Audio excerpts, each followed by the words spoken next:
제가 태어나서 이런 사회를 처음 봅니다. 그러니까 좀 서툴더라도 널리 양해해 주시면 감사하겠습니다.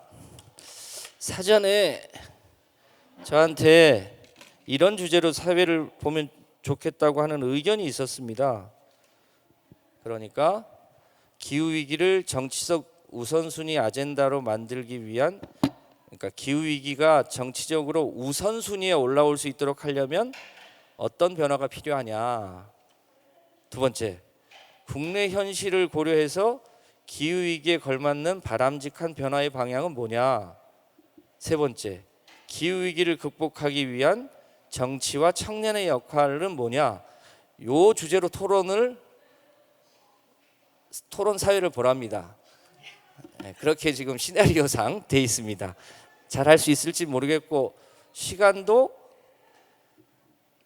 4시까지라 30분 남아 있습니다.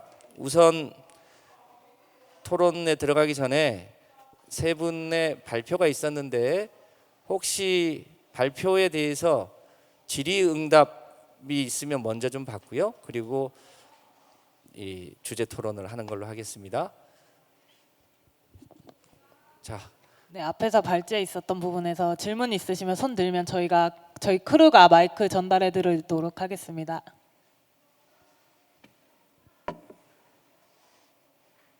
그럼 토론을 한번 진행을 해보고 끝에 Q&A를 받을까요? 네. 예, 그러면 이 세 가지 주제가 좀 떨어져 있는 것 같기도 하지만 붙어 있는 얘기일 수도 있습니다. 그러니까 이 주제를 염두에 두고 우선 우리 두 분 발제자님 얘기를 한 번씩 더 듣고 같이 털어서 얘기를 해볼까요? 우리 이인성 캠페이너님, 지금 대한민국의 기후는 참고로 말씀드리면 대개 유럽이나 미국은 총선이나 대통령 선거 같은 게 있으면 보통 이런 기후 위기 문제가 5손가락 안에 굉장히 중요한 의제로 올라옵니다. 대한민국은 10손가락 안에도 잘 안 들어옵니다. 그러니까 늘 뒷방 늙은이, 이건 성차별이네. 뒷방으로 이렇게 밀려서 의제를 잘 안 올라오는데 어떻게 하면 이걸 의제로 올라오게 할 수 있을지에 대하여 말씀을 좀. 네, 제가 먼저 운을 떼보겠습니다. 저는 일단 이 기후 위기라는 게 정치의 주요 아젠다가 되기 위해서는 한국 위치에 대한 정확한 현실 인식이 필요하다라고 생각합니다. 한국은 이제 더 이상이 아니라 이제 기후 위기 가해국이라고 할 수 있는데요. 2010년부터 2016년까지 한국의 이산화탄소 배출량을 보면 OECD 국가 중에서 두 번째로 높았습니다. 터키에 이어서 두 번째로 높은 배출량을 보였고 1인당 탄소 배출량으로 들어가면 이미 영국이나 독일이나 일본을 앞선 지 오래예요. 그만큼 이산화탄소를 굉장히 많이 배출하고 있는 나라입니다. 이미 앞에 석준 박사님이랑 김성환 의원께서 설명을 해주셨지만 그에 반해서 국내 온실가스 감축 목표의 대응은 심각하게 그냥 단순히 미흡한 게 아니라 매우 심각하게 불충분한 수준이라고 할 수 있습니다. 이미 굉장히 많은 화석연료, 그러니까 석탄 화력 발전의 비중이 여전히 중장기적으로 계속 높게 유지가 되고 있고 그에 반해서 재생가능 에너지 보급은 매우 느린 속도로 이뤄지고 있죠. 우리가 지금 이미 나와 있는 계획을 이행한다라고 하더라도 감축은커녕 현상 유지에 불과할 것이라는 전망이 대부분입니다. 그렇기 때문에 우리가 지금 어디에 있냐, 한국이 지금 기후 위기에 얼만큼 가담하고 있냐에 대한 정확한 현실 인식이 있어야지 어떻게 해결할 것이냐, 얼만큼 중요한 정치적 아젠다로 다룰 것이냐를 결정을 할 수 있다고 생각합니다. 그리고 이 질문에 정확하게 대답을 하기 위해서는 각 개의 전문가들이 자기 역할을 해야 된다고 생각합니다. 특히 정치의 영역은 구조적 변화를 만들기 위해서 있는 곳이죠. 그냥 예를 들어서 시민들이 할 수 있는 그냥 비닐봉지를 일회용 비닐봉지를 더 이상 쓰지 맙시다. 일용 뭐 컵을 더 이상 쓰지 맙시다. 이 수준에 머물러 있어서는 안 되고 어떻게 사회 경제 전반의 시스템의 변화를 바꿀 것인가에 대해서 고민을 해야 되는데 그 정치의 영역에서 역할이 제대로 이루어지지 않다라고 생각을 하고 있고요. 그런 점에서 또 어떤 데이터를 가지고 우리가 기후 정책을 마련할 것인가, 누구 어떤 전문가에게 마이크를 줄 것이냐도 굉장히 중요하다라고 생각을 합니다. 제가 현재 그린피스에서 자동차 캠페인을 하고 있는데 이번에 올해 되게 황당했던 발표가 있었어요. 올해 원래 한국에서도 자동차 이산화탄소 배출량 기준을 새로 세워야 했고 미국이나 유럽처럼 전기차 의무 판매 제도를 어떻게 가져갈 것인지에 대해서 논의를 활발하게 했었는데 이때 자동차 공학기 교수님들께서 대거 나오셔가지고 아니다, 2030년에도 여전히 94% 내연기관차가 유지될 것이다 라고 이제 말씀을 적극적으로 하고 이걸 국회에서 토론을 하고 그렇기 때문에 우리나라 수송의 전기화를 지연시키는 그런 역할들을 너무 적극적으로 하고 있었어요. 그렇기 때문에 저희가 제대로 이거를 기후위기가 시급한 아젠다, 절박한 아젠다로 세우기 위해서는 어떤 전문가한테 마이크를 주어질 것이냐도 굉장히 중요한 문제라고 생각을 합니다. 일단 우리가 처해 있는 현실, 우리가 세계에서 7번째로 이산화탄소를 많이 발생하고 있고 그 증가율 또한 세계적으로 1, 2위를 다투고 있는 현실을 잘 인식해서 경제사회 시스템을 근본적으로 바꾸기 위한 소위 스피커를 어떻게 잘 구축할 것인지에 대해서 말씀이 있으셨습니다. 우리 석준 박사님. 예, 말씀 잘 들었습니다. 사실 정책을 연구하는 제 입장에서 단순히 정책적인 논리로서 이와 같은 기후변화가 우선순위가 되는 것은 정말 매우 어려운 상황이라고 저는 솔직히 보고 있습니다. 그렇기 때문에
형성이 돼서 결과적으로 이것이 하나의 주요한 정책적인 이슈로서 제기될 수 있다면 당연히 그와 같은 드라이브를 걸 수 있는 특정한 키플레이어들이 거기에 힘을 얻어서 이것을 강력하게 정부의 주요 부처와 관련 이해관계자들에게 이것을 적극적으로 제시할 수 있는 하나의 정치적 모멘트가 형성되지 않을까라는 생각이 듭니다. 이와 같은 부분에서 우리 이인성 캠페이너가 말씀하신 것처럼 전문가의 역할이 매우 중요합니다. 어떻게 보면 우리나라 국민들이 사실 기후 위기에 대한 그 실상에 대해서 제대로 인식하지 못한 부분 가운데는 사실 정부의 역할도 물론 중요하지만 전문가의 역할이 더 크다고 할 수도 있습니다. 그렇다면 이와 같은 현실에 대해서 보다 객관적인 자료와 정보를 끊임없이 다양한 연구를 통해서 사회적으로 배출하고 제공함으로써 이에 대한 실상을 알리는 부분들이 매우 중요할 수 있을 텐데 안타깝게도 이와 같은 노력들은 특정한 공학을 중심으로 한 분야에서는 이루어질지 모르겠지만 특히 제가 다루고 있는 행정학이나 정치학 같은 부분에서는 어떻게 보면 정치 현장에 더 강력한 영향을 미칠 수 있는 정책 영역 분야에서는 아직 이에 대한 연구 결과들이 아직 그렇게 많이 축적되어 있는 상황은 아닙니다. 그리고 그런 부분에서 전문가들이 어떻게 보면 단순히 어떤 특정한 관점이 아니라 자신들이 가지고 있는 객관적인 그리고 또 정확한 그런 분석의 틀과 그 논거를 바탕으로 끊임없이 정부뿐만 아니라 사회 각계에 그들의 역할을 충실하게 제공해 줄 것, 그를 바탕으로 국민들과 시민들은 그 정보에 기반하여 자신들이 어떠한 정치적인 영향력과 실질적인 권리를 행사할지에 대한 분별력이 필요합니다. 특히 이 가운데서 수많은 정보가 범람할 때 어떤 것이 정말 올바른 정보, 정확한 정보, 객관적인 정보인지에 대한 분별도 그와 같은 여러분들의 의사결정에서 매우 중요할 수 있다. 그러면 결국 그 키는 누가 있는가? 결과적으로는 국민에게 돌아갑니다. 각 주체가 자신의 영역에서 본연의 역할을 충실하는 것은 당연하겠지만 결국 그와 같은 기제가 작동할 수 있는 가장 큰 힘을 가진 정당성을 가진 주체는 바로 국민입니다. 바로 우리 모두의 역할인 것이죠. 네, 뭐 따로 정리할 것은 아닙니다만 국가의 녹색성장위원회가 있긴 있는데 그 위상이 매우 낮기도 하고 아직 학계의 준비 정도도 낮고 이 사회적인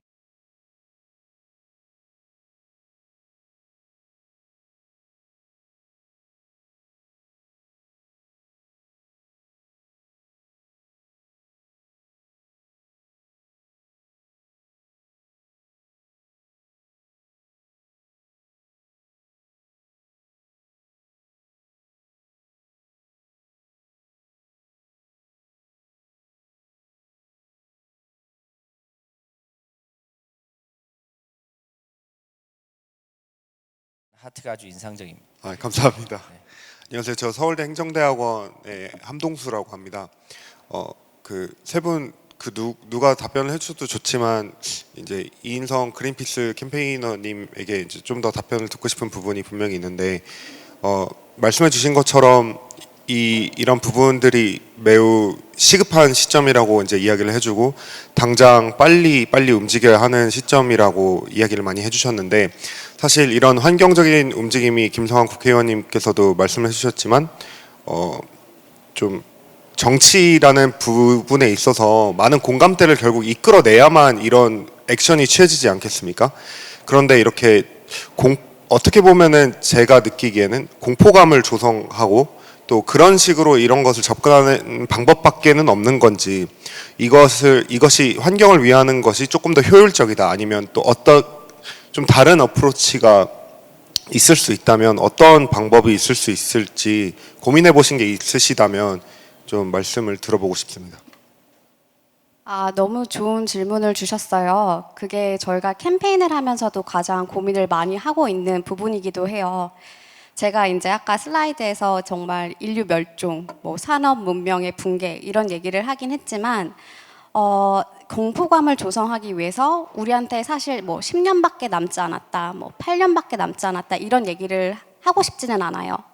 하지만 저희가 분명히 알아야 될 거는 이미 저희가 어떤 해결책이 이 위기를 타개할 수 있는지에 대해서는 이미 알고 있고 더 이상 어떤 거를 기준으로 우리가 이 해결책을 잡아야 될 것인지에 대해서는 논의를 하지 않아야 해요. 그 기준은 1.5도라는 게 분명하고 하지만 이제 정치적인 상황에서 보면 사실 그 해결책을 모르는 것도 아니고 그 기준을 모르는 것도 아닌데 우리가 이렇게까지 해야 되나? 라는 태도가 되게 팽배한 것도 사실이에요. 그리고 국민이나 시민의 인식을 바꾸기 위해서 이렇게 기후 위기가 심각해 아직 우리가 겪어보진 않았던 가뭄이나 뭐 메탄이 올라오고 있다라던가 라는 거를 지금 한국에서 한국 시민들이 보지는 못했잖아요. 그렇기 때문에 경제에 대해서 산업에 대해서 더 많이 얘기를 하고 있다라고 생각을 합니다. 기후변화라는 게 단지 그냥 보이지 않는 위험이기 때문에 이거를 경제적인 돈으로 환산을 해가지고 얼마만큼 피해를 입을 수 있을지에 대해서도 얘기를 할 수 있지만 기후 위기를 우리가 올바른 해결책을 통해서 극복을 해나갔을 때 얼마나 많은 새로운 기술이 창출될 수 있는지 얼마나 많은 새로운 일자리들이 생길 수 있는지 그래서 우리가 어떻게 더 지속 가능하고 평화로운 그리고 더 정의로운 경제 시스템을 구축할 수 있는지 이 혜택들 그리고 공동의 편익들에서 더 많이 이야기를 해야 저는 그 시민들의 공감대를 더 많이 살 수 있을 거라고 생각을 하고요. 하지만 환경단체라던가 뭐 정치가들이 그 절박함, 그 위기, 그 공포감을 조성을 하는 것도 이해가 일부 되기는 해요. 왜냐하면 이 방법도 써보고 저 방법도 써보고 그렇게 했었는데 사람마다 이제 먹히는 방법이 다르기 때문에 어떤 청중들한테 그리고 어떤 시민들을 설득할 거냐의 문제이기도 하다라고 생각을 합니다. 하지만 최대한 불이익보다는 혜택, 우리가 이거를 해결했을 때 그리고 해결해 나가는 과정에서 우리가 모두가 얻을 수 있는 공동의 편익, 그거에 대해서 집중해서 이야기를 하는 게 더 좋다라고 생각합니다. 네, 조금 보충해서 말씀드리면 그 공포의 최근에 대표적인 사례가 겨울철, 봄철의 미세먼지죠.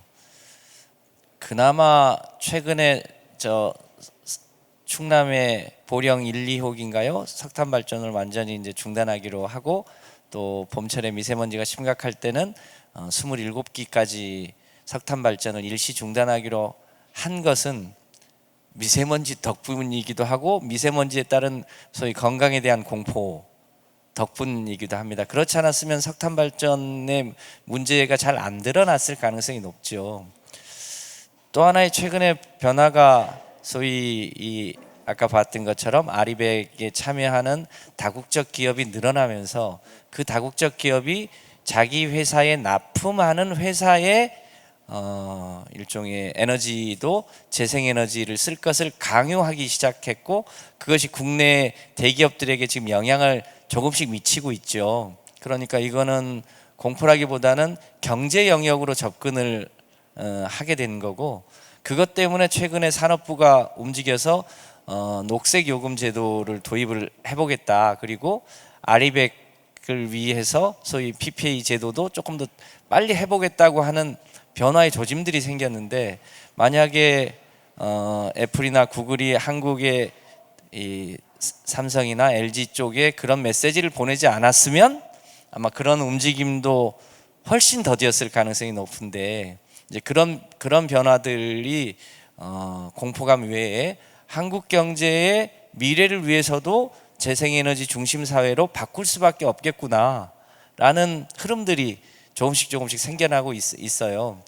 그래서 예를 들어서 한국의 삼성이나 LG가 국내에서 우리가 예를 들어 2030년까지 국내에서 재생에너지 100% 기업으로 전환하겠다라고 선언할 수 있게 된다면 훨씬 더 다른 의미로 재생에너지를 늘리고 탄소 없는 사회로 가는 이 상징적인 사건이 될 수도 있겠죠. 길게 토론하기는 쉽지 않을 것 같고 한 분 정도 더 말씀을 듣고 오늘의 본 주제인 이 청년의 역할에 대해서 토론하는 걸로 하시죠. 누가? 네, 혹시 질문 없으시면 제가 하나 질문을 해보고 싶은데요. 어떻게 보면 지금 석조원 박사님이랑 이제 이인성 캠페이너님께서 전문가의 역할을 강조를 해주셨어요. 전문가들이 어떻게 보면 환경적인 어젠다를 밑에서부터 위로 끌어올릴 수 있는 드라이브 역할을 해주신다고 말씀을 하셨는데 어떻게 보면 이렇게 드라이브가 걸려서 환경 문제가 어젠다 설정이 된다 해도 막상 정치권으로 올라간다면 뭐 경제적으로 이득을 보는 문제인 주거 문제나 교통 문제, 그러니까 막말로 표가 될 수 있는 어젠다에 국회의원이 집중한다는 것은 사실인 것 같아요. 그렇기 때문에 어떻게 보면 환경 문제가 제1의 어젠다로 설정되기는 조금 어려운 면이 있지 않나. 그래서 김성환 의원님께서는 이러한 환경 문제를 가장 그래도 300명의 국회의원 중에서는 가장 적극적으로 운동을 해주시고 노력을 해주시고 계시는데 그런 부분에서 혹시 어려운 점이나 그다음에 전체 정치인들이 나아가야 될 점에 대해서 조금 말씀을 해주시면 감사하겠습니다.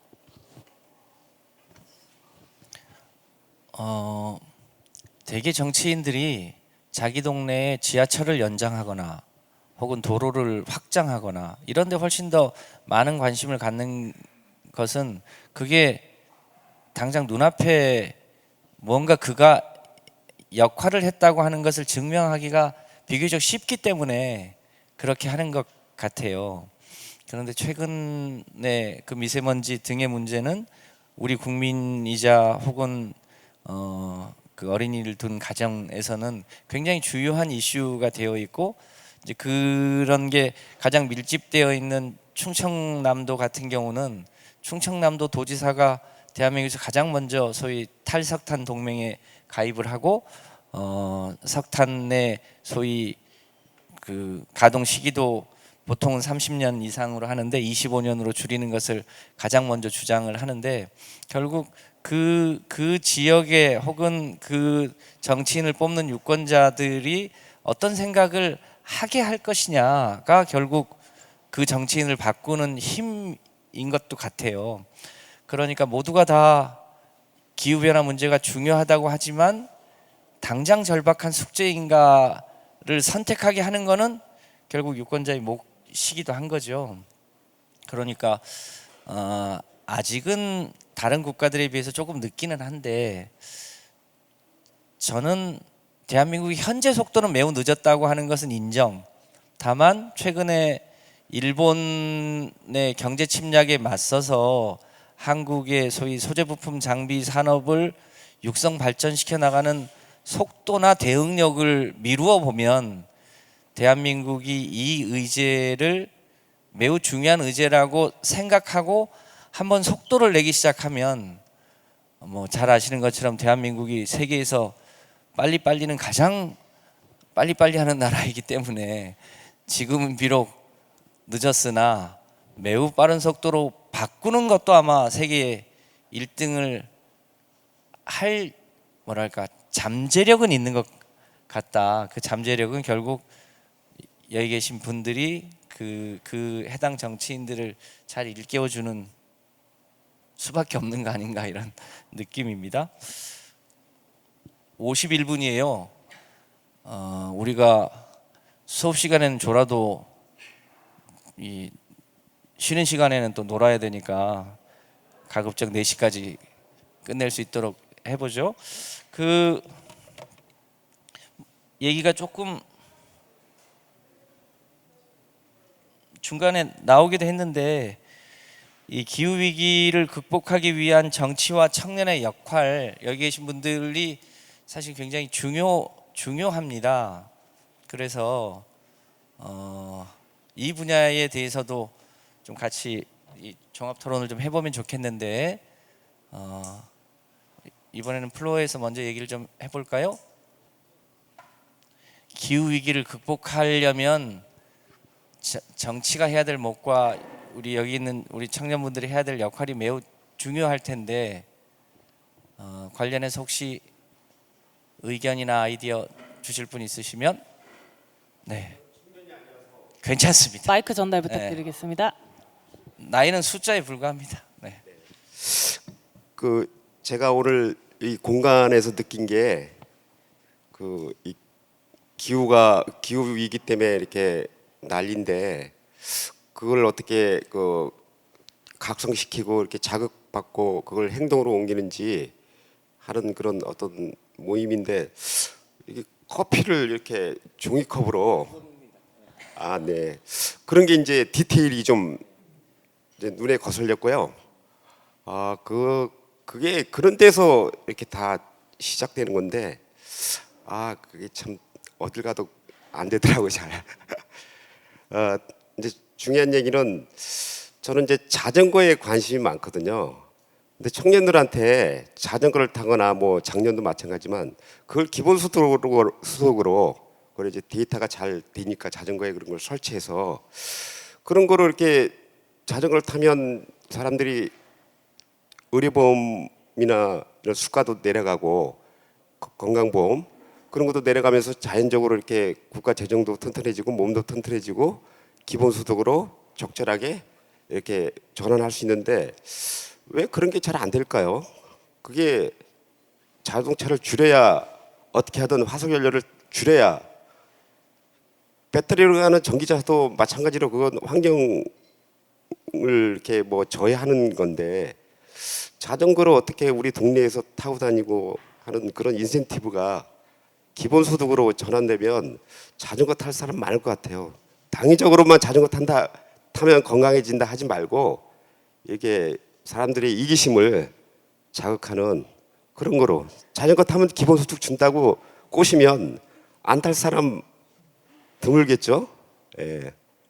그리고 또 하나는 스페인의 어떤 도시의 소식을 들었는데 한 마을에 대도시는 아니고 좀 작은 도시인데 8만에서 한 10만 되는 도시인데 뉴스에서 나왔을 거예요. 검색하면 나오는데 그 시내로 차가 못 들어오게 동서남북에 거대한 그 이렇게 주차장을 설치하고 시내에는 무조건 자전거 아니면 걸어서 들어오게 그렇게 해서 세계 여러 나라에서 그 정책 연구자들이나 이렇게 시민단체 사람들이 와서 거기를 이렇게 보더라고요.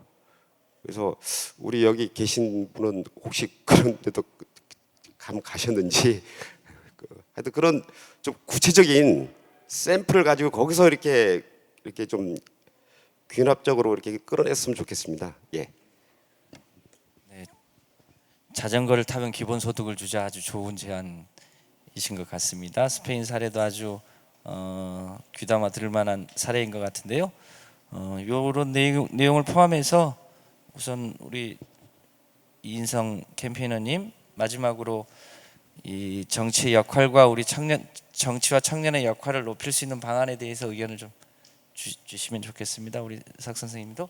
네. 먼저 너무 좋은 아이디어를 주셔가지고 지금 제가 그린피스에서 교통 캠페인을 하고 있기 때문에 저희가 어떻게 하면 자동차를 줄이고 보행이나 자전거 중심의 도로를 만들 수 있을지에 대해서 굉장히 많은 고민을 하고 있어요. 그거에 대한 아이디어로 저희가 꼭 활용해서 그게 정말 정치적으로, 정책적으로 이제 도입이 얼마나 될 수 있을까를 많이 고민해 보겠습니다. 그리고 저는 기후 위기를 극복하기 위한 어떤 청년의 역할에 대해서 이제 말씀을 드리면 이 역할을 잘 활용할 수 있는 너무 좋은 기회가 있어요.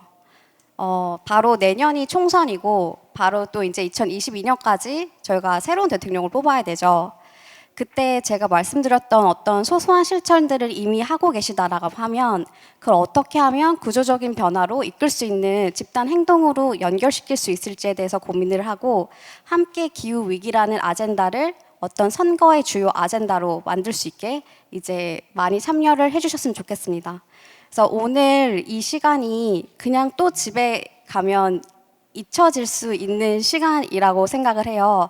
하지만 저희 그린피스 캠페인 활동을 보는 걸 통해서라도 아니면 관련 기사를 찾아보는 걸 통해서라도 꾸준히 관심을 가져주셨으면 좋겠습니다. 먼저 이제 청정에서 우리 말씀 주신 부분과 사실 관련지어서 저도 약간 비슷한 부분이 공감되는 게 있습니다. 사실 유럽 국가를 가보면 날이 덥거나 춥다고 해서 우리나라처럼 이렇게 에너지 소비가 늘어나는 생활 패턴은 절대 아니더라고요.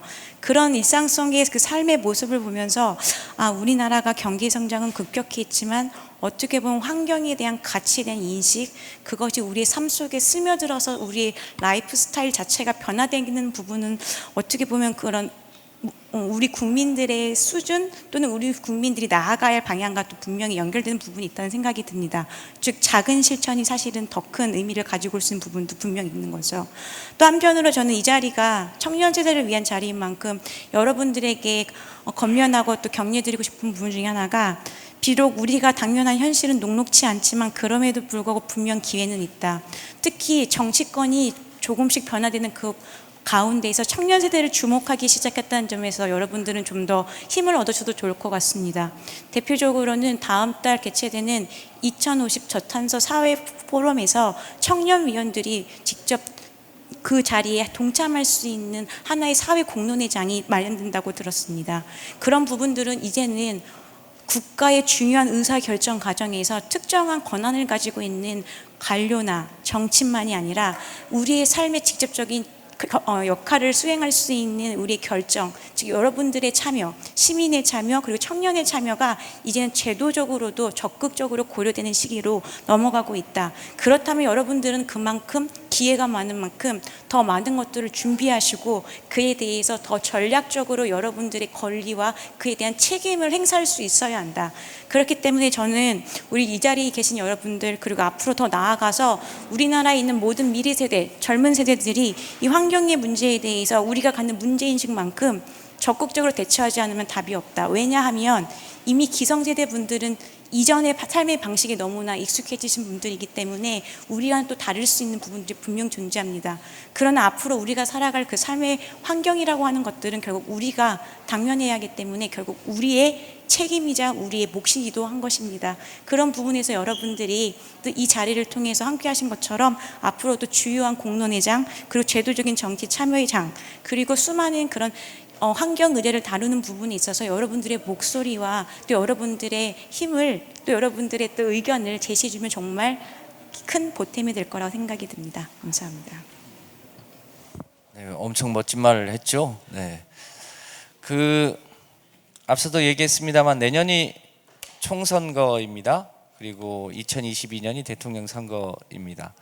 제가 며칠 전에 그 서초동에서 한참 검찰 개혁을 외치는 뭡니까 유튜버들이 그 조국 수호와 뭐 공수처 설치를 위한 뭐 행동에 나서라고 해서 그 행동했는데요.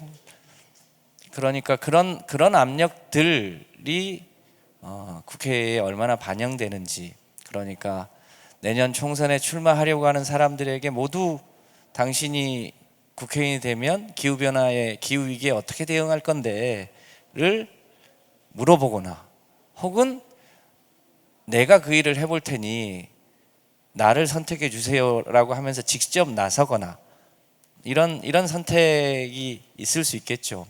다음 대통령으로 나서는 후보가 미국의 그린 뉴딜 수준보다 훨씬 높은 수준의 정책 아젠다를 낼 수 있겠죠. 조금 거슬러 가면 문재인 당시 대통령 후보가 2030년까지 재생에너지를 20%까지 하겠다고 했는데, 지금 생각해 보면 굉장히 낮은 수치입니다만 당시로는 거의 최대치 수준이었을지도 모릅니다. 그런데 아마 다음 대통령 후보는 2050년에 대한민국의 탄소를 제로화하겠다, 그것을 위한 총괄하는 기후에너지부를 신설하겠다, 그리고 실제로 대한민국의 문명사회를 그렇게 바꾸겠다라고 하는 대통령 후보가 나오지 말라는 법이 없겠죠. 그것도 그 사회의 수준의 정도를 반영합니다. 괜히 그런 얘기 했다가 저 무슨 헛소리 하는 거야 라는 얘기를 듣지 않도록 하려면 결국 그것이 바닥의 여론으로 붙어 있어야겠죠. 그런 새로운 희망들을 여기 계신 분들이 얼마나 참 만들 수 있느냐, 그리고 스스로 직접 정치에 참여해서 스스로의 목소리를 얼마나 낼 수 있느냐가 우리의 새로운 숙제인 듯합니다. 혹시 관련해서 내가 꼭 이 말만은 한마디는 더 해야 되겠다, 집에 가서 잠 못 잔다 라고 하실 분? 네, 질문 뒤에 마이크 네. 전달 좀 부탁드리겠습니다. 안녕하세요. 기후변화 청년단체에서 활동하고 있는 양예빈이라고 합니다. 아까 머뭇거리다가 질문을 못했는데 제가 최근에 서울시 탈사탄 금고기준 개선 방안 마련 토론회를 이제 서울시 청년청이랑 같이 한 적이 있는데, 그게 그 토론회를 한 목적 자체가 바로 이게 조례 개정으로 넘어갈 수 없기 때문에 그걸 실무적으로 담당하고 있는 서울시의 기후과랑 이제 재무과 분들을 모셔가지고 토론회를 공론화하는 자리를 만들자가 이제 목적이었어요. 그래서 그 자리에서는 이제 토론이 좀 활발하게 진행이 되었는데, 그 이후에 실제로 이런 조례 개정이라든지 정책적으로 변화를 만들기 위해서는 그 다음에 청년들이 어떻게 할 수 있을까, 그 부분이 좀 되게 어떻게 해야 될지 감이 안 와서 지금 이 자리에서 질문 드립니다. 누구 김성환 의원님께 질문하시는 건가요? 아니면 전체적으로? 김성환 의원님이 답변해 주셔도 되고, 답변. 네, 답변 부탁드리겠습니다. 제가 질문의 요지를 잘 이해를 못해서 양해해 주시면 이 토론회가 끝나고 제가 개별 상담을 하는 걸로 하겠습니다. 양해해 주시면. 괜찮으신가요? 네. 네. 혹시 다른 질문 있으신 분 있으신가요? 네, 그러면 네.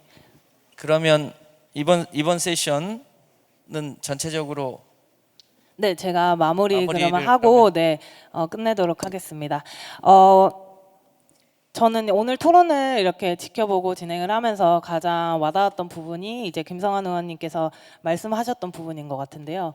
저희가 소위 이렇게 얘기하잖아요. 국회의원을 일하게 하려면 국민이 무서워져야 된다. 국민을 무섭게 해야 된다라는 말이 있는데 어떻게 보면 청년의 역할, 환경 아젠다를 제1순위로 만들기 위한 청년의 역할은 어떻게 보면 저희가 직접 행동하고 나서서 국회의원들이 움직이게 만드는 거일 수도 있다고 생각을 합니다. 아까 두 전문가께서 말씀해 주셨던 것처럼 작은 실천을 통해서 큰 변화를 만들어야 된다. 작은 실천이 그냥 작은 실천으로 끝나는 게 아니라 구조적인 변화로 이끌어야 된다는 말씀이 와 닿았었는데요. 저희가 정치인들을 움직이고 그다음에 환경 이슈를 제1 어젠다로 만들기 위해서 그런 포인트를 잘 생각해서 실천을 해야 될 것 같습니다. 저희 토론 주제가 기후변화 위기를 해소하기 위해서 청년과 정치의 역할이 무엇일까라는 주제로 토론을 진행을 했는데요. 어떻게 보면 저 제목에서 정치와 청년이 아니라 그냥 정치, 청년을 합치면 그 답이 나오지 않을까라는 생각도 듭니다. 저희 청년들 또한 구조적인 변화를 만드는데 앞장설 것이며 국회의원분들 그다음에 전문가분들도 그 위치에서 앞장서서 새로운 변화를 꼭 만드는 그런 기회가 되었으면 좋겠습니다. 여러분 오늘 토론 2시간 동안 진행을 했는데요. 기후변화에 대해서 모르셨던 분들도 많고 이렇게 심각한 상황인가 고민스러운 분들도 많았다고 생각합니다. 하지만 어떻게 보면 아까 질문에서 나왔듯이 이렇게 공포감을 유발할 필요가 있느냐라는 질문이 있었는데요. 그 현실이 그렇게 심각하다는 거 여러분 오늘 이 자리에서 깨닫고 조금의 변화라도 느끼시고 갔으면 하는 바람입니다. 다시 한번 여기 패널로 나와주신 이인성 선임 캠페이너님, 석조원 박사님 그리고 국회의원 김성환 의원님께 박수 부탁드리겠습니다. 네, 청중분들도 진심으로 감사드립니다. 네, 감사합니다.